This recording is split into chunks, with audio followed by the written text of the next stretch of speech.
Micro ಫೈನಾನ್ಸ್ನವರು ಜನರಿಗೆ ಕಿರುಕುಳ ಕೊಟ್ಟಿದ್ದೇ ಆದರೆ ಅವರ ವಿರುದ್ಧ ಕಠಿಣ ಕ್ರಮ ಕೈಗೊಳ್ಳಬೇಕಾಗುತ್ತೆ. ಮೈಕ್ರೋ ಫೈನಾನ್ಸ್ ಕಿರುಕುಳ ವಿಚಾರಕ್ಕೆ ಸಂಬಂಧಪಟ್ಟಂತೆ ಸಚಿವ ರಾಜಣ್ಣ ಅವರು ಹೇಳಿಕೆ ಕೊಟ್ಟಿದ್ದಾರೆ. ಯಾರೆಲ್ಲ ಜನರಿಗೆ ಶೋಷಣೆಯನ್ನ ಮಾಡ್ತಾರೋ ಅವರಿಗೆ ಕಠಿಣ ಶಿಕ್ಷೆ ಆಗಲೇಬೇಕು. ಅದು ಯಾರೇ ಆಗಿರಲಿ, ಮೈಕ್ರೋ ಫೈನಾನ್ಸು ಮತ್ತೊಂದು ಮಗದೊಂದು, ಯಾರ್ಯಾರು ಜನರಿಗೆ ಶೋಷಣೆ ಮಾಡ್ತಾರೆ ಅಂಥವರಿಗೆ ಕಠಿಣ ಶಿಕ್ಷೆ ಆಗಬೇಕು. ನಾನು ಇದನ್ನು ಹಲವಾರು ವರ್ಷಗಳ ಹಿಂದೆನೇ ಹೇಳಿದ್ದೀನಿ. ಮಾರ್ಕೆಟ್ ಬಳಿ ಎಲ್ಲ ಬಂದು ಬೆಳಗ್ಗೆ ಹಣ ಕೇಳೋದನ್ನು ಕೂಡ ನೋಡಿದ್ದೀನಿ. ಈ ರೀತಿ ಮಾರ್ಕೆಟ್ ಬಳಿ ಬಂದು ಯಾರ್ಯಾರು ಅಲ್ಲಿ ದುಡಿದುಕೊಂಡು ತಿಂತಾರೆ ಅಂಥವ್ರನ್ನ ಕೆಲಸ ಮಾಡುವಂತಹ ಸಂದರ್ಭದಲ್ಲೇ ಬಂದು ಪೀಡಿಸೋದನ್ನು ನಾನು ಕೂಡ ನೋಡಿದ್ದೀನಿ.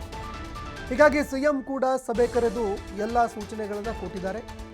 ಹೊಸ ಕಾಯ್ದೆಗಳನ್ನು ತರುವ ಬಗ್ಗೆ ಯೋಚನೆ ನಡೀತಾ ಇದೆ ಅಂತ KN ರಾಜಣ್ಣ ಹೇಳಿಕೆ ಕೊಟ್ಟಿದ್ದಾರೆ.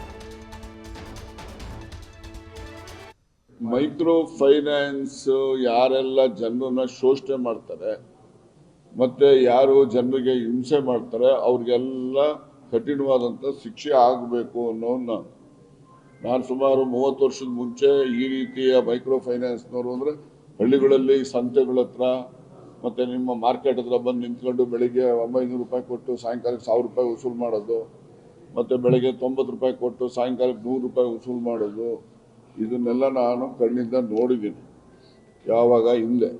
ಅದನ್ನ ನೋಡಿನೇ ನಮ್ಮಲ್ಲಿ ನಮ್ಮ ತುಮಕೂರು ಜಿಲ್ಲೆಯಲ್ಲಿ ಸಣ್ಣ ಸಣ್ಣ ಸಮುದಾಯನೂ ಕೂಡ ಒಂದೊಂದು ಫೈನಾನ್ಷಿಯಲ್ ಇನ್ಸ್ಟಿಟ್ಯೂಷನ್ ಸೊಸೈಟಿಗಳು ಮಾಡ್ಕೊಂಡಿದ್ದಾರೆ. ಅವ್ರ ದುಡ್ಡಿದೆ, ಅವರೇ ಕೊಟ್ಕೊಳ್ತಾರೆ.